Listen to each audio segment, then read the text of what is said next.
കൂട്ടിക്കുടുപ്പുകാരനെ പറ്റി ഒരു കൂട്ടിക്കുടുപ്പുകാരൻ അവൻ അങ്ങനെ സംസാരിക്കുള്ളൂ. അവന്റെ സംസ്കാരം അതാ.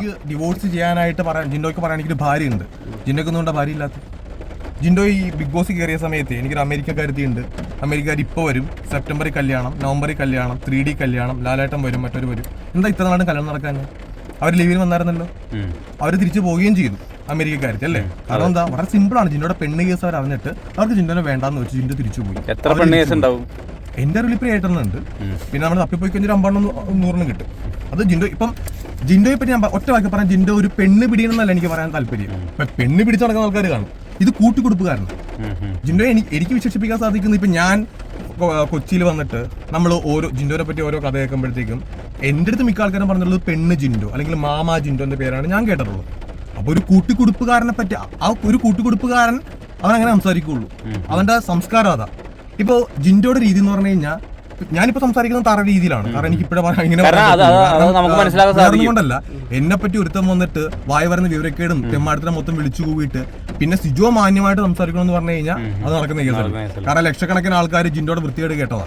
അതിൽ 10 പേരെങ്കിൽ 10 പേര്, 100 പേരെങ്കിൽ 100 പേര് ചിലപ്പോ എന്നെ ആ രീതിയിൽ കാണുന്ന ആൾക്കാരുണ്ടാവും. എനിക്കൊരു ഫാമിലി ഉണ്ട്, എനിക്ക് എന്റെ അമ്മയുണ്ട്, അപ്പനുണ്ട്, എന്റെ അമ്മായപ്പനുണ്ട്, അമ്മായിമ്മയുണ്ട്, എല്ലാവരും ഉണ്ട്. അപ്പൊ ഈ ഒരു സംഭവം കേട്ടിട്ട്, കാരണം ജിൻഡോയെ പറയണേ ബിഗ് ബോസിന്റെ വിന്നറല്ല, അപ്പൊ എന്തെങ്കിലും സത്യം കാണത്തില്ലെന്ന് 10 പേര് ചിന്തിച്ചു കഴിഞ്ഞാൽ അതെനിക്ക് നടക്കണ്ട. ഞാൻ അവനെ പരസ്യമായിട്ട് വെല്ലുവിളിക്കുക. അവന്റെ സിജോനെ പിടിച്ചോടെ ഞാൻ കെട്ടിയിട്ടു അല്ലേ. നീ പറയണം, നീ ആലപ്പുഴയിലേക്ക് പോവാ. പിന്നെ നീ ഒരു ഡയലോഗ് പറഞ്ഞിട്ടുണ്ടായിരുന്നു PR-ന്റെ കാര്യത്തിൽ. ഞാൻ PR ചെയ്തിട്ടില്ല, അതാണ് ഇതാണ്. സിജോയുടെ വീട്ടിൽ വന്നുണ്ടാക്കാന്നല്ല പറഞ്ഞേ. നീ എന്റെ വീട്ടിൽ വരണ്ട, കാരണം അവനെ വീട്ടിൽ കയറ്റാൻ കൊള്ളൂല. കാരണം വീട്ടിൽ കയറ്റാൻ കൊള്ളാത്ത ഒരുത്തനെ, അമ്മയും പെങ്ങളെ കണ്ട തിരിച്ചറിയാത്ത ഒരുത്തനെ എനിക്ക് വീട്ടിൽ കയറ്റാൻ പറ്റൂല. ആ റിസ്ക് എടുക്കൂല. നീ പൂങ്കാവിലേക്ക് വന്നോ, നീ ഹൈവേ സൈഡിൽ നിന്നോ, എന്റെ വീട്ടിൽ കയറില്ല. ഞാൻ നിന്നെ വീട്ടിൽ കയറ്റില്ല. എന്നിട്ട് നമുക്ക് നോക്കാം. എന്നിട്ട് നീ എന്താ പറയുക, മീഡിയക്കാരെ മൊത്തം ഇതേപോലെ വിളിച്ചു നിർത്തും. എന്നിട്ട് ഞാൻ ചോദിക്കും PR ചെയ്താരാണെന്ന്. ഞാൻ PR ചെയ്താളുടെ പേരും പറയും. അയാളെ വിളിച്ചിട്ട് നിങ്ങൾ PR ചെയ്തിട്ടുണ്ടെങ്കിൽ ഞാൻ ചോദിക്കുകയും ചെയ്യും. ഈ പറയുന്ന മീഡിയാസിന് തന്നെ നിങ്ങൾക്ക് തന്നെ അറിയാലോ ആരാണ് PR ചെയ്തിട്ടുള്ളത്. എത്ര ലക്ഷം രൂപയ്ക്ക് ജിൻഡോ PR ചെയ്തിട്ടുണ്ടെന്ന് കൃത്യമായിട്ട് ഇല്ല. ഇപ്പൊ ആ PR കൂടെ ഇല്ല അല്ലെ, നിങ്ങൾക്ക് തന്നെ അറിയാം. ആ PR ചെയ്ത വ്യക്തി ഇപ്പോൾ ജിൻഡോയുടെ കൂടെ ഇല്ല. പക്ഷെ ഇപ്പോഴും ജിൻഡോയ്ക്ക് വേറെ PR ഉണ്ടാവും. അതായത് ജിൻഡോ വേറെ ആൾക്കാരെ കാശ് കൊടുപ്പിച്ച് കമന്റ് ബോക്സ് ആക്റ്റീവ് ആക്കി വെക്കാറുണ്ട്. ഇപ്പോ പിന്നെ ചില ആൾക്കാർ പറയുന്നതാണ് ജിൻഡോയോട് നമുക്ക് എന്താ അസൂയ മൂത്തിട്ടാണ്. ഞാൻ ചോദിക്കട്ടെ, ജിൻഡോയുടെ ക്വാളിറ്റി എന്താണ്? ക്വാളിറ്റി എന്താണ്? ജിൻഡോ എന്താണ്? ഇപ്പൊ എനിക്കറിയില്ല ജിൻഡോ എന്താണെന്ന്. ഞാൻ നോക്കുമ്പോഴത്തേക്കും പെണ്ണ് പിടിച്ച് നടക്കുന്ന ഒരുത്തൻ, കൂട്ടിക്കുടുപ്പ് ചെയ്യുന്ന ഒരുത്തൻ. ഇപ്പൊ ജിൻഡോ സിനിമയിൽ എന്തൊക്കെയാണെന്നാ പറയുന്നത്? ജിൻഡോ സിനിമയിൽ ആരാ? ഡയറക്ടറാണോ, പ്രൊഡ്യൂസറാണോ, റൈറ്ററാണോ, അല്ലെങ്കിൽ ക്യാമറയ്ക്ക് വേണ്ടി നിൽക്കുന്ന ആരെങ്കിലും ആണോ? ആരുമല്ല. ജിൻഡോ ഒരു ആക്ടറാണോ? ജിൻഡോ ഏത് സിനിമയില്ല 10 മിനിറ്റ് അഭിനയിച്ചിട്ടുണ്ട്. അത് മറ്റേ വഴി കൂടെ നടന്നു പോകുന്ന നമുക്ക് അഭിനയിക്കുന്ന വിടാൻ പറ്റത്തില്ല. അങ്ങനെ നമുക്കൊക്കെ റോൾ കിട്ടില്ലേ? അതിപ്പോ അലൻ ജോസ് പെരേരയും ആറാട്ടനൊക്കെ അഭിനയിച്ചെന്ന് പറയില്ല. അങ്ങനെ അവർ ഇതിനേക്കാളും കൂടുതൽ റോൾ ഉണ്ട് അവർക്ക്. അലൻ ജോസ് പെരേരയുടെ ഒരു സിനിമ ചെയ്തായിരുന്നു, ജിൻഡോ ചെയ്തിട്ടുണ്ടായിരുന്നു. ആ കറക്റ്റ് അല്ലേ, മീറ്റർ. അപ്പോ അങ്ങനെയുള്ള ഒരാള് ഇപ്പൊ ജിൻഡോ, എന്റെ അറിവിൽ ജിൻഡോ ഫിലിം ഇൻഡസ്ട്രിയിലുണ്ട്. കാരണം എല്ലാ ഫിലിം ഇൻഡസ്ട്രിയിലും പിമ്പ് ഉണ്ടാവും, ഒരു കൂട്ടിക്കൊടുപ്പുകാരുണ്ടാവും. അപ്പോൾ വേണമെങ്കിൽ അങ്ങനെ വെക്കാം. ഇപ്പൊ ഒരു സിനിമയുടെ പോസ്റ്റർ ഇറങ്ങുമ്പോഴത്തേക്കും പ്രൊഡ്യൂസർ, ഡയറക്ടർ എന്നിട്ട് ലാസ്റ്റ് പിമ്പ് ജിൻഡോ അങ്ങനെ വെക്കുന്നതിനകത്ത് കുഴപ്പമില്ല. അപ്പോൾ ജിൻഡോയെ പറ്റി അങ്ങനെ പറയാം. പിന്നെ ജിൻഡോയുടെ ഒരു മെയിൻ രീതി ബിഗ് ബോസ് വെച്ച് ഞങ്ങൾ കണ്ടൊരു സംഭവമാണ്. അതായത് ജിൻഡോ ഈ തരം താഴ്ന്ന രീതിയിൽ, ഇപ്പൊ എനിക്ക് കുറച്ച് ഹേറ്റേഴ്സ് ഉണ്ടാവും, എനിക്ക് നല്ല ബിഗ് ബോസ് എടുക്കുന്ന എല്ലാവർക്കും ഹേറ്റേഴ്സ് ഉണ്ടാവും. ആ ഹേറ്റേഴ്സിന് ഇഷ്ടപ്പെടുന്ന രീതിയിൽ ഒരു ഡയലോഗ് വെച്ചു. അതായത് ഇപ്പൊ സിജോ പെണ്ണ് പിടിയനാണ്, അപ്പൊ ഹേറ്റേഴ്സ് കണ്ടോ സിജോ പെണ്ണ് പിടിയനാണ്, അല്ലെ സിജോനെ അവിടെ പിടിച്ച് കെട്ടിയിട്ടു.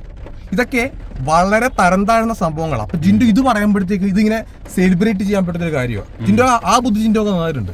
കാരണം ബിഗ് ബോസിനകത്തും ജിൻഡോ ചെയ്തിരുന്ന കാര്യം അത് തന്നെയാണ്. ജാസ്മിനെതിരെയും ഗബ്രിക്കെതിരെയും ജിൻഡോ സംസാരിച്ച രീതികൾ നിങ്ങൾക്ക് അറിയാമല്ലോ അല്ലെ. അത് നമ്മൾ സംസാരിച്ചിട്ടുണ്ട്. പക്ഷെ നമ്മൾ സംസാരിക്കുന്ന ഒരു മീറ്റർ ഉണ്ട്, നമുക്കറിയാം, അവർക്ക് വീട്ടുകാരുണ്ട്. പക്ഷെ ജിൻഡോ അതില്ല. അപ്പൊ ജിൻഡോ ഇത് പണ്ട് തൊട്ടേ തുടർന്ന് വന്ന കേസാ. ഞാനിപ്പോ ചോദിക്കട്ടെ, ഈ ജിൻഡോ ബിഗ് ബോസ് ഇറങ്ങിയ വിന്നറാ. നിങ്ങൾ ഇതിനു മുമ്പ് 4 വിന്നേഴ്സിനെ കണ്ടിട്ടില്ലേ? ആ 4 വിന്നേഴ്സ് ബിഗ് ബോസിലുള്ള ആരെങ്കിലുമായിട്ട് സഹകരിക്കുന്നതും വീഡിയോസ് ചെയ്യുന്നതും പുറത്തു പോകുന്നതൊക്കെ നിങ്ങൾ കണ്ടിട്ടുണ്ടാവല്ലോ.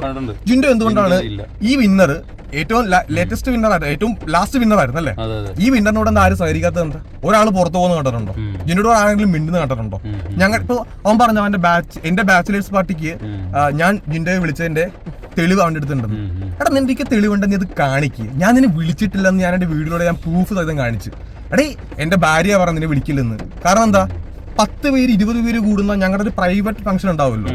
ഇവനെ വിളിച്ചു കഴിഞ്ഞാൽ എന്ത് ചെയ്യും? ഇവനെ ഏതെങ്കിലും പെണ്ണുങ്ങൾ കുറെ മണപ്പിച്ച് അങ്ങനെ നടക്കും.